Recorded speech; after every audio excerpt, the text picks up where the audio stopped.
Elon Musk has been speedrunning burning down his newly and somewhat forcibly bought social media Twitter to the ground. Even the most loyal Musk stans are having a hard time defending his baffling executive decisions and ever-changing political stances. Recent developments have led many people dropping their rose-tinted glasses to evaluate Musk's legacy and influence. Well, first and foremost, the biggest jewel in his crown, Tesla, was not even founded by him, even though he is hailed as the second coming of Christ for his company, which actually received substantial subsidies from your tax money in order to make it. So, the narrative of him being the tech mastermind who is revolutionizing the world on his own is a flat-out lie that has been sold to us for quite a few years, at least since he won capitalism. Well, who did invent Tesla, you might ask? Tesla was co-founded by two engineers, Martin Eberhard and Mark Tarpenning, as Tesla Motors in 2003. It was initially founded to develop electric sport car prototypes. By 2006, they managed to come up with a lightweight carbon fiber body with no tailpipe emissions and an electric motor comprised of lithium-ion batteries similar to the ones you have in the device you're currently watching this video in. Or you might have gotten in your hands on some alien technology from Area 51. Who knows? One charge setting you for 250 miles ride. These novelties allowed them to move from the prototype to developing affordable electric cars for mass consumption. So how did these two come in contact with our modern day pariah? Following the plot of some obscure nerdy sci-fi rom-com plot, these two came across our protagonist Elon Musk in Mars Society, and their space exploration riz clicked to the point they were able to convince Elon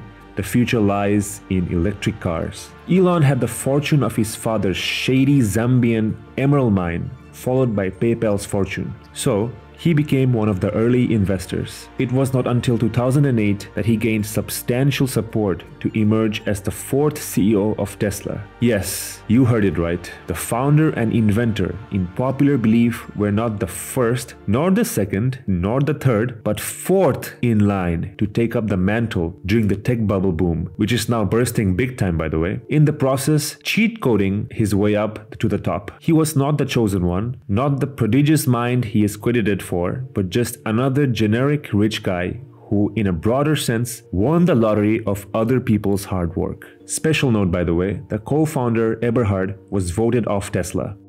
Later, over creative differences, he resigned, though he still believes in Tesla and electric cars being the future of this planet's environmental sustainability big hope. The other founder, Tarpenning, is also in the environmentalist route, as he is mentoring the next generation of environmental startups and is heavily investing in them. Big W for them in the comments, guys. The sins tally of our unfriendly neighborhood billionaire Elon exceeds any cinema sins tally out there, without even including the cardinal sin of naming his child the worst name known to humankind, maybe even machines. My guy just seeded the name out of the rejected planet names from NASA's directory. How's XSA 12? Sorry? How's XSA 12? You mean my kid? Yeah.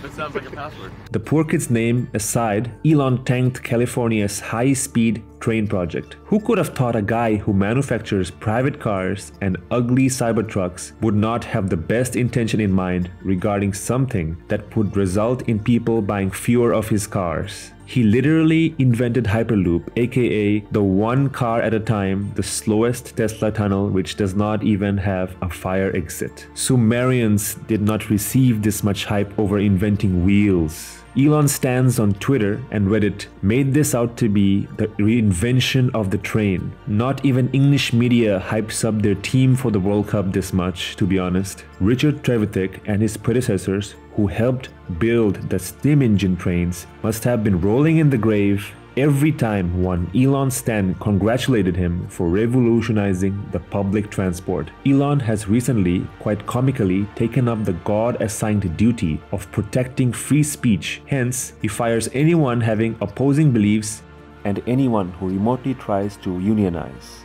His executive foresight and handling are so poor that even Twitter, a company that never required any union, unionized 1 week after his coming to the company. His attempt at running Twitter with a skeleton crew will have devastating impacts on users' data safety. It can range from minor performance issues, which the app is already plagued with, slovenliness, to impacting national and international politics with the potential DM leaks of public figures over sensitive issues. When Abraham Lincoln was shot in the head, someone must have whispered in his ear, "The next civil war in America will ignite in the Bluebird place." All corny jokes apart, there is no such thing as an ethical billionaire. We have to stop hyping up these figures as saviors of humanity, the poster boys of the invention. They're prioritizing from the hard work of talented engineers and workers and presenting themselves as the de facto leader. It is a colossal level of irony that the CEO of a company named Tesla is the personification of Edison, as they both have the habit of stealing, exploiting, and stomping the competition in order to feed their fragile, egoistic public image. The two frauds riding on Tesla's meat